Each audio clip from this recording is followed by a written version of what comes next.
perusahaan catering.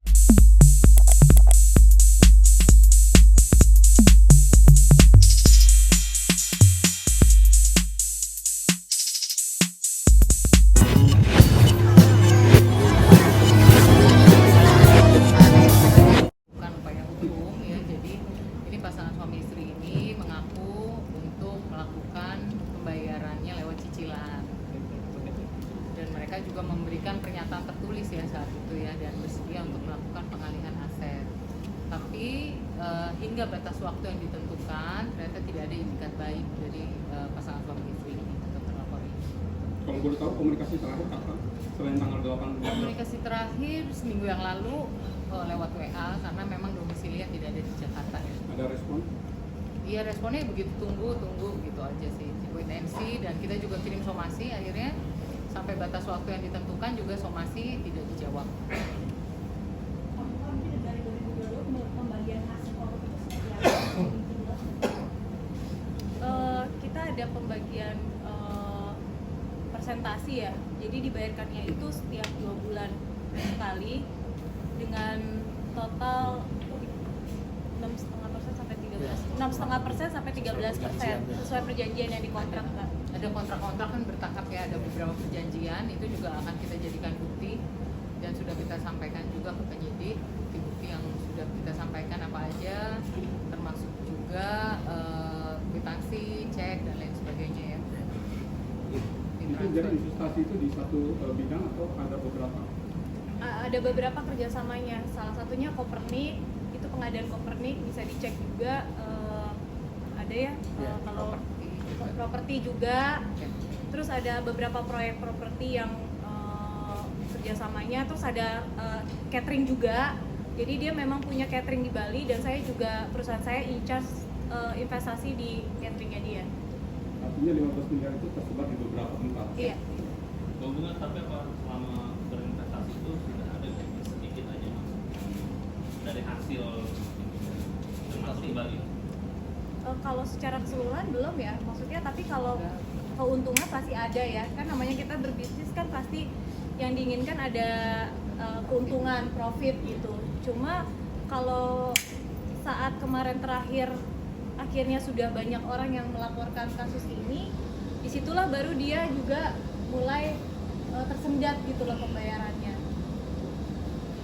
Jadi tadi dilakukan ini kan tadi melibatkan uang suami juga. Suami juga ikut karena diajak oleh Mbak Bunga. Apakah dengan adanya kasus korupsi disalahkan begitu, ada komunikasi jadi kurang baik? Alhamdulillah banget ya, suami saya itu sangat support banget gitu. Dia adalah orang di garda depan saya ya. Mungkin saya merasa bersalah karena saya juga adalah orang yang menjerumuskan dia gitu dan uang anak-anak saya. Tapi sampai saat ini suami saya nggak pernah sih nyalain saya dan masih sangat support saya. Uang itu dikumpulkan setelah berapa tahun Mbak mungkin? Aduh Mbak, udah dari saya, mungkin manajer saya tahu lah saya kerjanya kayak apa gitu. Saya memang kalau di bidang entertain kan saya selalu di bawah naungan manajemen dan juga perusahaan saya. Jadi makanya uang yang hasil kerja saya itu masuk ke perusahaan saya.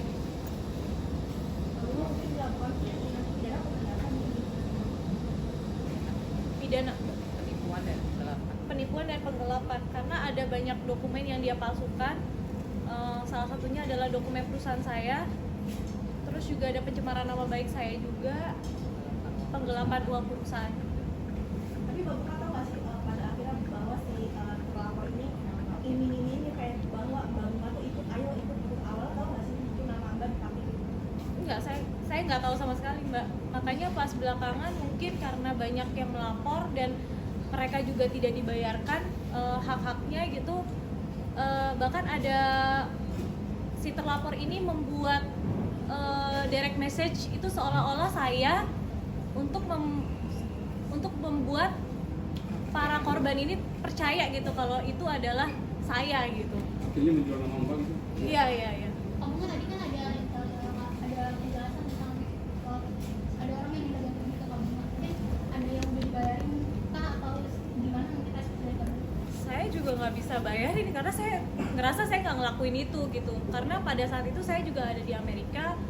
Saya kaget sekali ketika saya dapat caci makian dari orang-orang lalu meminta ganti rugi, bahkan terlapor ini menjanjikan sebuah cek senilai 1 miliar yang katanya akan diberikan oleh saya. Makanya beberapa korban juga nagih ke saya, cek yang dijanjikan ini mana gitu.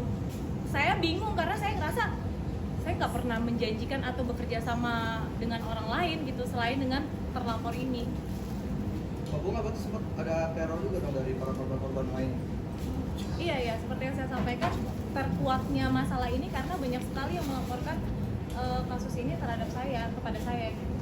Bang, ada dugaan pencucian uang nggak sih, Bang? Ini banyak korbannya. Untuk pencucian uang mungkin nanti tergantung pengembangan kasus ya, karena kasus ini dana-dana ini dipakai kemana, dialirkan kemana gitu. Jadi nanti biar dari penyidik yang akan melakukan pengembangan kasusnya apakah bisa sampai ke tindak pidana pencucian uang. Sementara pelaporannya di penipuan dan penggelapan. Karena boleh saya tambahkan juga ada investasi yang menggunakan perusahaan catering saya.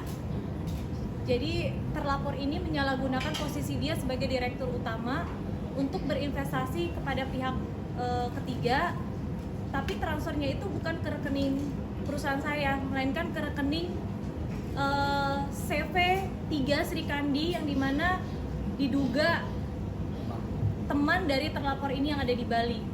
Jadi mungkin ya saya bisa bilang ini ada dugaan sindikat juga ya, karena banyak sekali transferan-transferan yang melibatkan perusahaan-perusahaan orang gitu. Posisi terlapor sendiri ada di mana Mbak? Mungkin tahu? Sekarang masih ada di Bali. Pasar. Pasar Bu, Bali. boleh tahu pelaporan itu atas dugaan apa dan pasal berapa?